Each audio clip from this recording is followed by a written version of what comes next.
ការស្ដាប់អត្ថបទច្បាប់សេរីក្រមួយមិនបានសម្ដីពាក្យទុនតិចន័យឲ្យញាតចូលចិត្តក្រមួយមិនចេះរិះគិតឃើញញាតឆ្ងាយចិត្តហៅឡើងឆៃស្លាទោះមានមិនមានក្តីណាពាក្យផ្អែមចរចាទើបគេស្រឡាញ់កុំជួចិត្តស្មួកំណាញ់មិនមានអស់អញនឹងញាតសន្តានកើតជួសរបស់ផងបានកើតសុខក្សេមក្សានពីព្រោះកូនស្រីទោះនឹងនិយាយស្រដីការគេជាស្រីកុំស្ដីលេះលោះថាលេងដូចក្មេងញេះញោះឃើញប្រុសកំឡោះសសៀចូលចិត្តសើចព្រៀងបញ្ឈៀងបញ្ឆិតប្រុសព្រើលបានចិត្តវាហ៊ានដោយសារ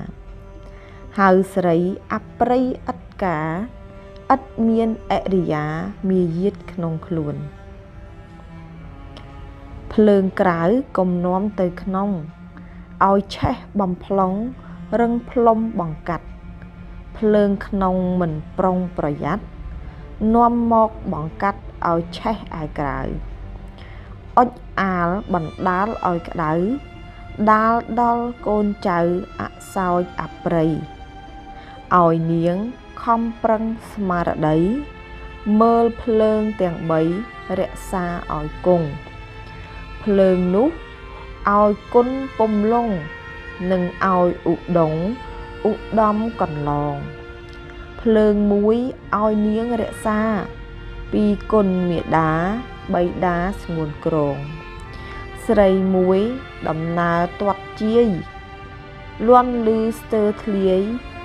ព្រឹត្តពីសន្ធិដ្ឋសំពុតដាច់ដាច់មិននឹកដើរលឺកក្រឹកស្មើសូររន្ទះញោមញីដំណើររលះដាក់ជើងលើផ្ទះក៏ក្រាំងក៏ក្រែង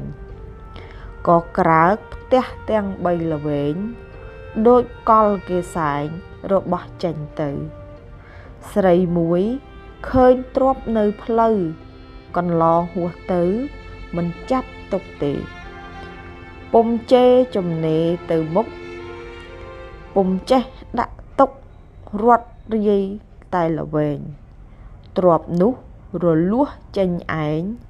ចង្រៃទាស់ទែងធ្វើឲ្យអន្តរាយ